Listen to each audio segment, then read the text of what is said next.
ये बयान नशा करने वालों के लिए, जो लोग नशा करते हैं। हेलो गाइस, अस्सलाम वालेकुम। आई होप कैसे आप लोग, उम्मीद करता हूँ खैरियत से होंगे। दिस इज़ मुंतज़िर, तो आप देख रहे हैं बीके रज़ा ऑफिशियल।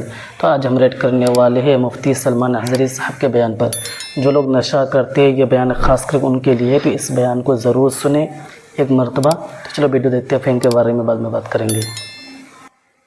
आपको मैं एक बात बताऊं, हर मुसलमान मोहल्ला आज एक मुसीबत से जूझ रहा है।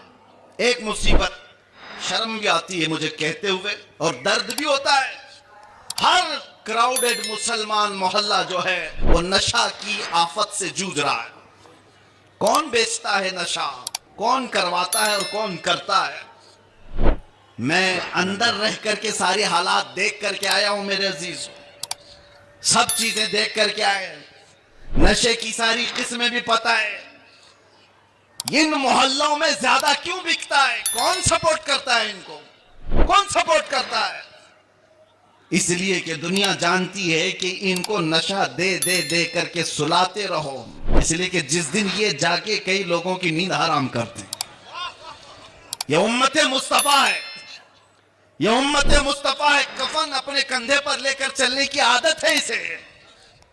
ये फाका कश मौत से डरता नहीं, जरा रूह मोहम्मदी इसके बदन से निकाल दो। अंग्रेजों ने 100 साल पहले कहा था। मैं आपको बता रहा हूं, नशा दे करके, हुस्न दे करके, माल की लालच दे करके, न जाने क्या क्या नशे में तुम्हें धुत कर दिया गया। लेकिन मैंने देखा है मेरे अजीजों, बरसों तक वो नौजवान जो नशा के एडिक्ट थे, सुबह शाम, और जिनको जानबूझ करके प्लानिंग के साथ नशा का एडिक्ट बनाया गया है। हम चाहते हैं हमारा हर बच्चा नशा से पाक हो। क्या आप चाहते हैं कि नहीं हमारे मोहल्ले नशे से पाक हो? लेकिन मैं उनको भी जानता हूं जो इन मोहल्लों को नशा बांटते हैं, वो किसके कारस्तानियां हैं, वो किनके कारिंदे हैं, वो किसके एजेंट हैं, पता है। नशा आता कहां से, बिकता कैसे और इनको कौन सपोर्ट करता है, ये सब की सब जड़ में अगर आप जाएंगे तो एक ही चीज है। इनको इतना नशा और चीजों से सुला दिया जाए कि ये बात करने के काबिल ना रहे। लेकिन मेरा विजदान ये कहता है, दुनिया ने सालों भर इनको नशा दे दे करके सुलाया। कभी कभार मैं भी सोचता था ये वो नौजवान है जो सुबह से शाम तक नशे में रहते हैं, या शाम को नशा ले ले तो सुबह तक उठने का कोई सवाल नहीं पैदा होता। इनसे क्या मुस्तकबिल की उम्मीद की जा सकती है। लेकिन मेरा ये ख्याल गलत निकला,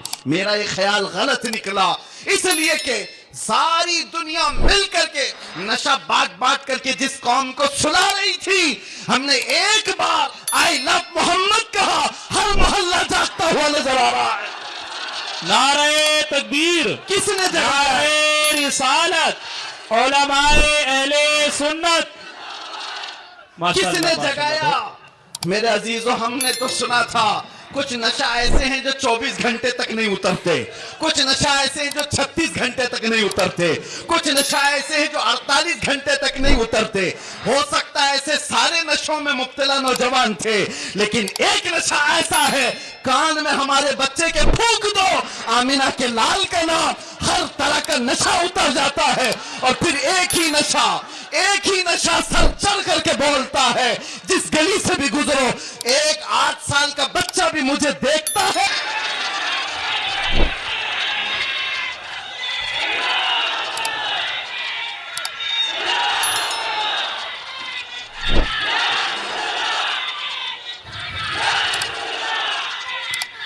तवज्जो,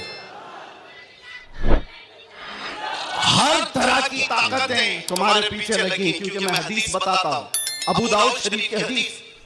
मेरे आका सल्लल्लाहु अलैहि वसल्लम फरमाते हैं, यूशकु अन तदाअ अलैकुमुल उमम कमा तदाअल अकिलतु इला वुसअतिहा। अनकरीब तुम पर सारी कौमें ऐसे झपट पड़ेंगी जैसे भूखा बर्तन पे झपटता है। यह हदीस है, रसूल पाक सल्लल्लाहु अलैहि वसल्लम फरमाते हैं, सारी कौमें तुम पर झपट पड़ेंगी ऐसे जैसे भूखा बर्तन पे झपटता। तो सहाबा ने पूछा, यौमइदिन नहनु मिन क़िल्लतिन या रसूल अल्लाह, अल्लाह के रसूल क्या उस जमाने में हमारी तादाद बहुत कम होगी? हुजूर ने फरमाया वलाकिन्नकुम कसीरून, नहीं तुम्हारी तादाद बहुत ज्यादा होगी, लेकिन मसला ये है गुस्सा अनका गुस्सा इस्सैल। मेरे आका फरमाते हैं लेकिन ऐसे जैसे समंदर के झाग की तरह होंगे तुम, उड़ जाओगे। मैं उस झाग से खिताब नहीं करना चाहता जो हवाओं से उड़ जाए, मैं उन मोमिनीन से खिताब करना चाहता हूं जो आंधियों में भी जमीन पर बरकरार रहे, तूफानों में भी जमीन पर जमे रहे। इसलिए कि कुरान का हुक्म है, अल्लाह फरमाता है इन्नल्लज़ीना क़ालू रब्बुनल्लाह थुम्मा इस्तक़ामू, जिन्होंने ये कहा अल्लाह हमारा रब है, फिर उस पर जम गए, डटे रह गए, ततनज़्ज़लु अलैहिमुल मलाइका, कुरान कहता है अल्लाह उनकी मदद के लिए आसमान से फरिश्ते उतारता है, आसमान से फरिश्ते उतारता है।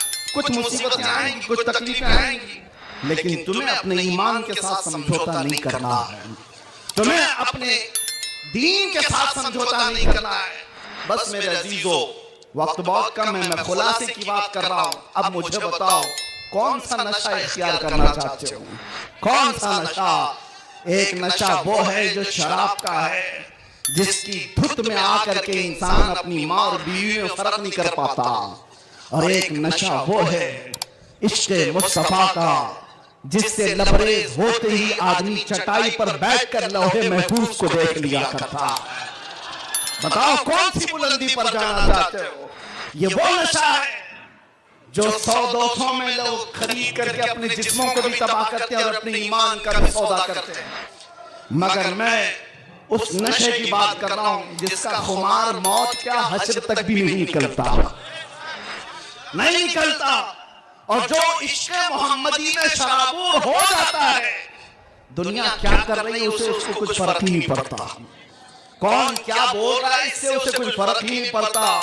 बल्कि अगर कोई आ भी जाए उसके पास के साहब हमारी भी कुछ तारीफ कर दो, तो इश्क़ मोहम्मदी में जो शराबूर होता है वो चहक करके यूं कहता है मैं गदा हूं अपने करीम का, मेरा दीन पारे ना नहीं।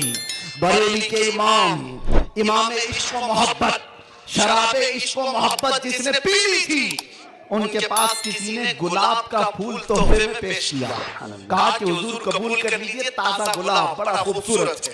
तवज्जो ऐ नौजवान, जब इश्क़ मोहम्मदी इसका नशा सर चढ़ता है तब फिर आदमी की कैफियत क्या होती है? गुलाब तोहफे में पेश किया, इमाम इश्क़ मोहब्बत ने वो गुलाब लिया और देख करके कहा ये ऐसा गुलाब है सुबह खिलता है और शाम में मुरझा जाता है, मगर मैं उस गुलाब से मोहब्बत करता हूं जो कभी नहीं मुरझाता। और फिर कलम उठाया और लिखना शुरू कर दिया, सरता बकदम है तने सुल्तान ज़मन फूल, लब फूल दहन फूल ज़क़न फूल बदन फूल, वल्लाह जो मिल जाए मेरे गुल का पसीना, मांगे न कभी इत्र न फिर चाहे दुल्हन फूल। क्या बात रज़ा उस चमनिस्तान करम की, ज़हरा है कली जिसमें हुसैन और हसन फूल। एक फूल किसी ने पेश किया तो इमाम इश्क़ मोहब्बत ने पूरे फूल पर नात लिख दी। ये होता है जलवा इश्क़ मोहम्मदी, हर घड़ी उसको अपने महबूब का जलवा नजर आता है। इसीलिए अपनी तन्हाइयों में वो आशिक यूं कहता है उठा दो पर्दा दिखा दो चेहरा, कि नूर बारी हिजाब में है, ज़माना तारीक हो रहा है कि महर कब से न ख्वाब में। ये कब तमन्ना करता है, एक आशिक तमन्ना करता है, और जब दुनिया से परेशान होता है तब क्या कहता है, मैं आपको वही चीज दे करके जाना चाहता हूं मेरे अजीज।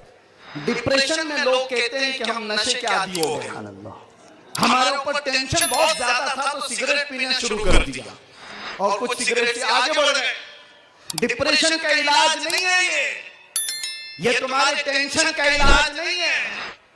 सुनो, तुम्हारे डिप्रेशन का और टेंशन का इलाज क्या है?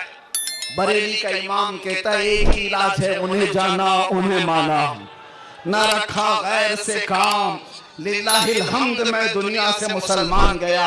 एक बार मैं बता रहा हूँ, उस आशिक़े सादिक इमाम अहमद रज़ा फाज़िल बरेलवी ने बारगाह मुस्तफ़ा में यूं कहा, हमारे भी हालात ऐसे आ गए, उलमा भी जानते हैं कि आप भी बेचैन होकर के ये बात कह देंगे और कोई बुरी नहीं लगती, एक तरफ आदाए दीन और एक तरफ है हासिदीन। आला हजरत का ये शेर है मशहूर, सलाम काबे के बदरुद दुजा तुम पे करोड़ों दुरूद, उसमें ये शेर है। क्या कह रहे हैं आला हजरत?